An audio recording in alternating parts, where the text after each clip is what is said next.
देखिए, अभी जैसे कि हम आपको बता दें कि 288 सीटों में 227 सीटें जो हैं भाजपा के पक्ष में हैं, यानी कि एक तरीके से लैंडस्लाइड विक्ट्री जो है वो हमें देखने को मिल रही है। और अगर हम बात करें कि जो इस वक्त बाला साहेब ठाकरे की हम इस वक्त बात करेंगे, चूँकि बाला साहेब का जिक्र इस वक्त ज़्यादा हो रहा है क्योंकि उनकी जो पूरी लेगेसी है उसको उद्धव ठाकरे कैरी ऑन नहीं कर पाए। अभी मैं थोड़ी देर पहले विशाल एक इंटरव्यू देख रहा था, तो उस इंटरव्यू में एक पत्रकार जो है वो बाला साहेब ठाकरे से पूछते हैं कि आप पर ये आरोप लगते रहे कि आप जो हैं वो एक हिंदूवादी नेता हैं, तो उसमें वो कहते हैं कि नहीं, ये आरोप गलत है। तो पत्रकार 2 मिनट सोचते हैं कि भैया लगता है कि फंस गए और ये इसका जवाब नहीं दे पाएंगे। फिर थोड़ी देर के बाद वो बड़े एक एग्रेसिव मोड में आते हैं और कहते हैं कि मैं एक हिंदूवादी नेता नहीं बल्कि मैं कट्टर हिंदूवादी नेता हूँ। तो जो उनका ये इम्पैक्ट रहा है, जो उनकी एक छवि रही है, यहाँ तक कि हमारे भी चैनल पे एक इंटरव्यू है रजत जी के साथ में, जिसमें वो कहते हैं कि महाराष्ट्र के दंगों में मेरा हाथ नहीं पाँव था, यानी कि उनकी जो पाँव की धमक थी उस वहाँ तक से जो वहाँ पे सीटों का जो आंकड़ा है वो बदल जाता और वहाँ पर जाकर उद्धव जो है याचक की स्थिति में खड़े थे और वोट मांग रहे थे। बिल्कुल। तो जहाँ पर बाला साहेब की पहले से ही लेगेसी बनी हुई थी, वहाँ पर आपका जाकर हाथ जोड़कर याचक की भूमिका में आकर वोट मांगना एक तरीके से शायद वहाँ की जनता को पसंद नहीं आया। और यही जो चीज़ है, मैंडेट जो है महाराष्ट्र का, वो हमें दिखा रहा है कि लेगेसी जो है वो कैरी ऑन नहीं कर पाए। वहीं बात करते हैं हम उन्हीं के वक्त के एक लीडर शरद पवार की। तो मराठी में एक कहावत है कि दिव्या खाती अंधार, यानी कि दिए के नीचे अंधेरा। और ये शरद पवार जी के लिए बिल्कुल सही बैठता है, क्योंकि ये सटीक बैठता है ये कहावत, क्योंकि शरद पवार जो है जिस तरीके से उनकी इमेज रही है महाराष्ट्र में, उनको कहा जाता है कि महाराष्ट्र की पॉलिटिक्स के वो चाणक्य हैं। कई बार तो पीएम की लिस्ट में भी उनका नाम आया, पीएम के कैंडिडेट लिस्ट में भी उनका नाम था। फिर उसके अलावा वो जिस तरीके से महाराष्ट्र की राजनीति में अपना इम्पैक्ट रखते हैं, लोग कहते हैं कि शरद पवार के जो क्विक डिसीजंस हैं, जो वो फ्लिप डिसीजंस लेते हैं और कोई भी उनके डिसीजन को समझ नहीं पाता, क्योंकि वो इतने ज़्यादा क्विक होते हैं और आसपास के लोग भी उसे भाप नहीं पाते। लेकिन उनकी इस इमेज पर इस इलेक्शन में कहीं ना कहीं विशाल जो है वो डेंट पड़ता हुआ दिखाई दे रहा है। सुधांशु, सबसे बड़े, बिल्कुल आपने बहुत बखूबी उस चीज़ को समझाया कि किस तरीके से शरद पवार से लेकर सारे एंगल्स की किस तरीके से महाराष्ट्र चुनाव में के नतीजों का असेसमेंट किया। बट लेकिन सुधांशु, हर चुनाव में एक टेस्ट होता है। जैसे चुनाव के नतीजे आते हैं तो कहीं ना कहीं जो लंबे समय से नैरेटिव चलते हैं तो उन नैरेटिव्स का टेस्ट होता है। तो इसमें 2 लोगों के लिए वो सबसे बड़े लेसन्स थे। जैसे कि हम बात करते हैं उद्धव ठाकरे की बात करते हैं तो कहीं ना कहीं हमेशा से इस बात के एज का फ़ायदा उठा रहे थे कि मैं बाला साहेब ठाकरे का बेटा हूँ, मेरे पास असली शिवसेना है, मेरी पार्टी को तोड़ा गया है, मैं हूँ असली शिवसेना। तो लगातार सबसे बड़ा प्रश्न महाराष्ट्र में ये था कि कौन है असली शिवसेना। भले ही सिंबल किसी के पास हो, भले ही क्या कहते हैं नैरेटिव किसी के पास हो, लेकिन ये सबसे बड़ा सवाल था कि कौन सी शिवसेना रियल है। तो उस पे इन रिजल्ट्स ने आज बताया कि कौन सी शिवसेना रियल है, क्योंकि जनता दोनों ही नेता इस तरीके से क्लेम्स कर रहे थे। और वहीं आ जाती है दूसरी बात, मैं आपके 2 नैरेटिव्स की बात कर रहा था, दूसरी बात आ जाती है शरद पवार की। शरद पवार का, जिस तरीके से आपने थोड़ा सा जस्ट भी दिया उस बात का, शरद पवार को आज से हमेशा से कहा जाता है राजनीति के चाणक्य, और महाराष्ट्र में चाहे वो इनफैक्ट वो क्रिकेट के आईसीसी के चेयरमैन भी रहे, तो काफ़ी बड़ी पोजीशंस पे रहे। और हमेशा से देखा गया है कि शरद पवार बहुत ही इंटेलिजेंट और बहुत ही बढ़िया लीडर रहे हैं और उनके पर क्वेश्चंस नहीं होते थे। बट लेकिन आज उस बात पे भी सवाल उठने शुरू हो जाएंगे कि क्या वाकई में शरद पवार राजनीति के चाणक्य हैं कि नहीं। देखिए, कई लोग तो ये भी बोल रहे हैं सुधांशु कि भतीजे ने चाचा को पटक दिया। देखिए, मैं बिल्कुल इस बात से सहमत हूँ, चूँकि एक गाना मुझे याद आ रहा है कि पब्लिक है सब जानती है। तो वाकई में पब्लिक जो है आज की ये सब जानने लगी है कि भाई अगर आप जो फैमिली के जो आप एक तरीके से नेपोटिज्म का जो कॉन्सेप्ट है अगर वो पॉलिटिक्स में भी चलाएंगे तो वो बॉलीवुड हो या फिर पॉलिटिक्स, वो यहाँ पर वर्क करने वाला नहीं है। और इसका जो है ये इलेक्शन जो है इसका उदाहरण है। जहाँ तक कि हम उद्धव ठाकरे की बात करें, जैसा कि आपने पहले ही लाइन में मुझे ये कहा था कि जो नेपोटिज्म वाली बात आपने कही, तो वो मैं ये सोचता हूँ कि कांग्रेस के लिए भी सेम चीज़ अप्लाई होती है। बिल्कुल, कि अब उन्हें जो है अपने यहाँ पर अपने ही परिवारवादी सोच से हटकर नए लोगों को मौका देना चाहिए। महाराष्ट्र, मध्य प्रदेश और राजस्थान, यहाँ पर बीजेपी ने एक बहुत ही एक तरीके से ना एग्जाम्पल सेट किया कि सीएम जो है एक वो वहाँ के एक कार्यकर्ता को सीएम बनाकर जो भाजपा ने एक एग्जाम्पल सेट किया, सेम उसी पैटर्न पर अगर कांग्रेस वर्क करती है कहीं ना कहीं तो उनके लिए फ़ायदे का सौदा होगा ये। बिल्कुल सुधांशु, और जहाँ तक माफ़ कीजिएगा मैं आपको टोक रहा हूँ, बीच में मैं अजित पवार की बात कर रहा हूँ कि जब शुरुआत में जब अजित पवार महायुति में थे तो ऐसा कहा जा रहा था कि महायुति की सबसे कमज़ोर कड़ी है अजित पवार, लेकिन जो इस वक्त हम परफॉर्मेंस उनकी देख रहे हैं तो एक बैक बेंचर जब टॉप कर जाता है तो जो फीलिंग होती है वो उन्हें फील हो रही होगी, और एक जब क्लास का मॉनिटर ही फेल हो जाए तो वो जो फीलिंग है वो कहीं ना कहीं शरद पवार के अंदर ही बिल्कुल, इस वक्त हो रही बहुत होगी। ही बढ़िया एग्जाम्पल ये आपने दिया। और सुधांशु, क्योंकि आप महाराष्ट्र से हैं और आपने वहाँ पे मुद्दों को सही से समझा है, और क्या क्या ऐसी चीज़ें थी जिस पे महाराष्ट्र की जनता ने वोट दिया, और ये वोटिंग ट्रेंड्स और ये जो इलेक्शन रिजल्ट्स हैं वो क्या सिग्निफाई कर रहे हैं? देखिए मैं एक बड़ा ही छोटा सा एग्जांपल दूंगा आपको कि जहाँ तक मैंने फिगर आउट किया तो महिलाओं का जो फैक्टर है, वुमेन फैक्टर है, जो इन पूरे इलेक्शन में हमें बहुत ज़्यादा इम्पैक्टफुल दिखा, क्योंकि महिलाएं जो बाहर निकलकर वोट किया उन्होंने, वो कहीं ना कहीं बीजेपी के लिए फ़ायदे का सौदा रहा। हालांकि वो अलग बात है कि पूरी पार्टियां, अगर सभी पार्टियों को मिला लिया जाए तो इस इलेक्शन में मुश्किल से 50 कैंडिडेट्स महिला कैंडिडेट्स उतारे होंगे सभी ने, तो कहीं ना कहीं एक ये भी है कि महिलाओं को ज़्यादा एक्सपोजर पॉलिटिक्स में नहीं दिया जा रहा, ऐसा मुझे पर्सनली लगता है। और आगे जाकर कहीं ना कहीं सभी पार्टीज़ को महिला कैंडिडेट्स भी उतारने चाहिए, क्योंकि आप महिलाओं का वोट तो चाहते हो, लेकिन उन्हें अगर आप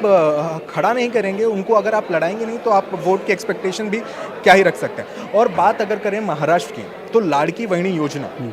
लाड़की बहनी यानी कि अगर मराठी में लाड़की बहनी का मतलब है कि लाडली बहना, अगर हिंदी में उसे ट्रांसलेट करें तो सीएम पहले जो एक्स सीएम थे हमारे मध्य प्रदेश के मामा जी, तो उनसे सीखकर कहीं ना कहीं उन्हीं के इस पर लाडली बहना योजना जो है महाराष्ट्र में भी लाया एकनाथ शिंदे ने, और 3,000 रुपये जो है वो देने का वादा किया। हालांकि आप देखिए कि कांग्रेस जो है इसका सबसे शुरुआत में विरोध कर रही थी कि 4,000 करोड़ का बजट है, इसके अलावा जो सरकारी भत्ता है वो भी बंद कर दिया गया, कई सरकारी कर्मचारियों को पगार भी नहीं दे रहे हैं, ये शिंदे के ऊपर आरोप लगते रहे। लेकिन हालांकि जो आगे चलकर इसका जो है, उन्हें जब तक वो फिगर आउट कर रहे थे कि इसका फ़ायदा क्या होता,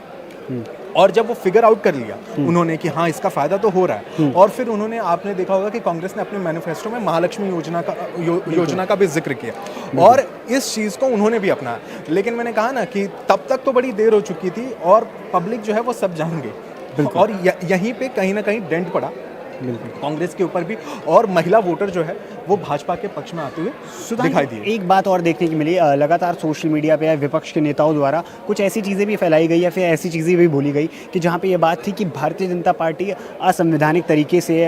सरकार चला रही है महाराष्ट्र में, जैसे लगातार बोला गया 2 पार्टीज़ को तोड़ा और ये करा, और उसके बाद कहीं ना कहीं लोगों के मन में ये सेंटिमेंट बिल्डअप था कि कहीं ना कहीं लोगों से बात भी कर रहे थे, या फिर विपक्ष के लीडर्स लगातार बोल रहे थे कि लोग इसका जवाब बीजेपी को और इन पार्टीज़ को देंगे जो तोड़कर इस तरफ आए, बट लेकिन उसके एकदम विपरीत होता दिखा हमें इस बार मामला। देखिए, जवाब तो किसे मिलना चाहिए वो तो आप साफ देख सकते हैं कि जवाब किसे मिल चुका है, बिल्कुल, और कौन सी शिवसेना सही है और कौन सी शिवसेना गलत, कौन सी शिवसेना की लेगेसी कौन कैरी आउट कर सकता है और कौन से एनसीपी की लेगेसी कौन कैरी कर सकता है, इसका जो आज जनता ने एग्जाम्पल है वो सेट कर दिया है। बिल्कुल, अजित पवार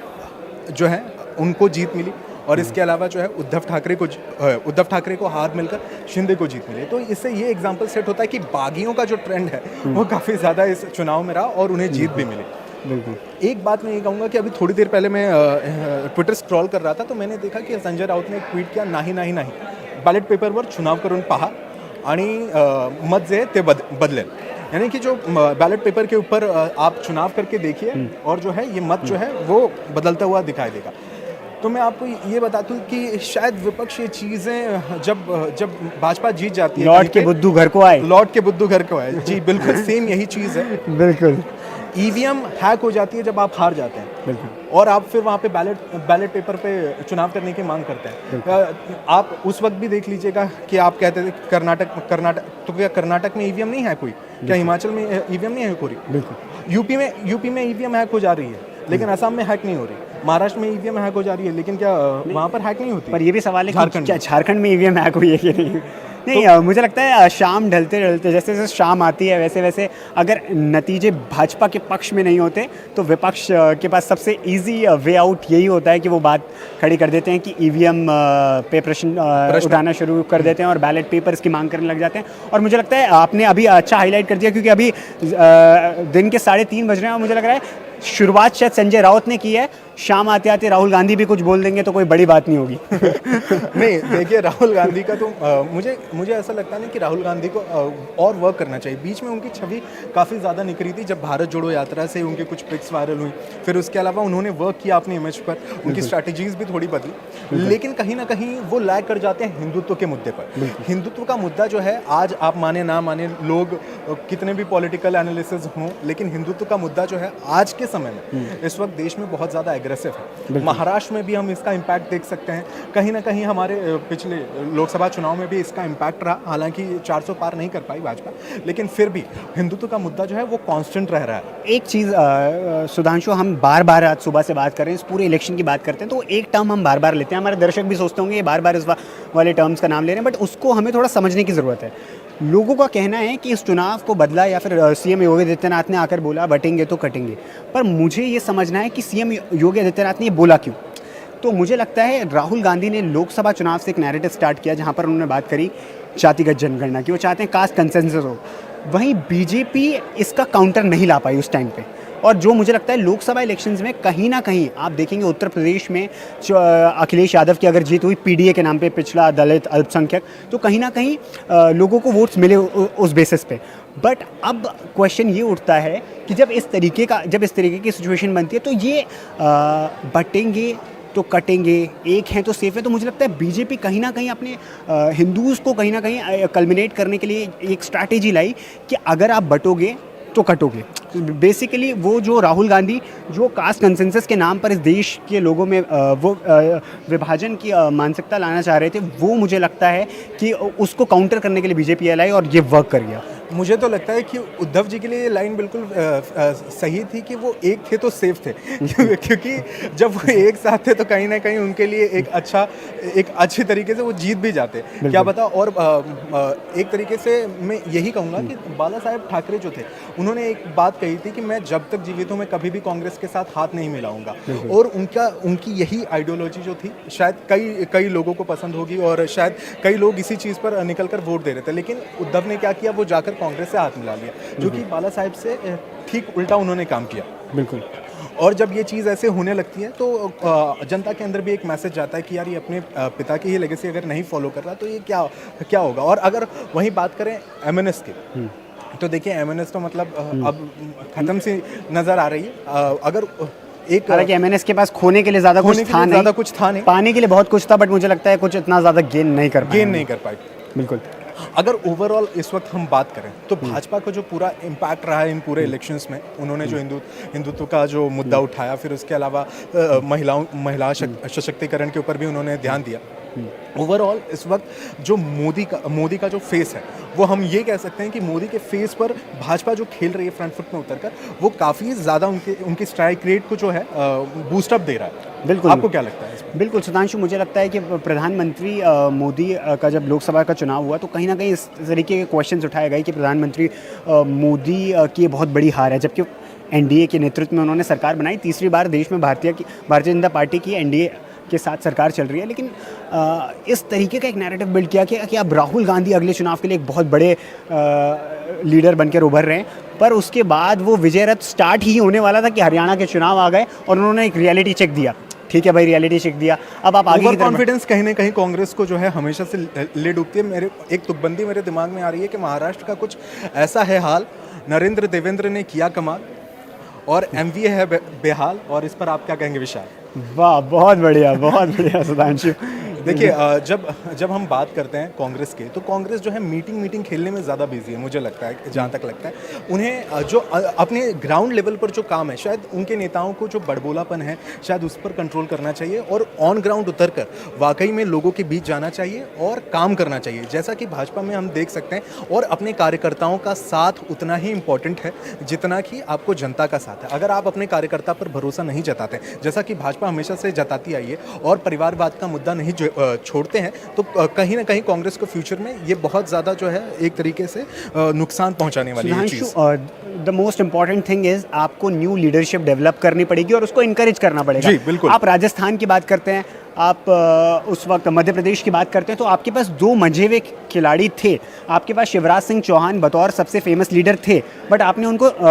सीएम नहीं बनाया। आप मोहन यादव को आगे लाया, आपने शिवराज सिंह चौहान को कैबिनेट में भेजा। आप बात करते हैं भजन लाल शर्मा की, तो वहाँ पे वसुंधरा राजे का बहुत बड़ा नाम था, वहाँ पे बीजेपी की प्रचंड जीत हुई, लेकिन आपने सीएम बनाया भजन लाल शर्मा को। लेकिन जब आप कांग्रेस की स्ट्रैटेजी देखते हैं और आप हरियाणा की तरफ आते हैं, तो आप क्या करते हैं, आप इतने सालों से भूपेंद्र सिंह हुड्डा को लेकर चल रहे थे और आप उन्हीं को आगे करते हैं, आप शैलजा कुमारी को साइड करते हैं, तो वहाँ पे आपको हरियाणा में हार देखने को मिलती है। सेम इन्हीं कुछ स्ट्रैटेजीज़ हैं जहाँ मुझे लगता है कांग्रेस को, चाहे वो नेशनल लेवल पर अगर वो इलेक्शन लड़ रही है या फिर स्टेट लेवल पे इलेक्शन लड़ रही है, तो वहाँ उनको न्यू लीडरशिप को डेवलप करने की ज़रूरत है। और न्यू लीडरशिप इस वक्त तभी डेवलप होगी जब आप और लोगों को मौका देंगे, आप अपने कार्यकर्ताओं को भी चांसेस देंगे। तो फिलहाल के लिए जो है हमारे इस लाइव में इतना ही। और भी ताज़ा अपडेट्स के लिए हम आपके साथ जुड़ते रहेंगे, और तब तक के लिए बने रहिए इंडिया टीवी के साथ।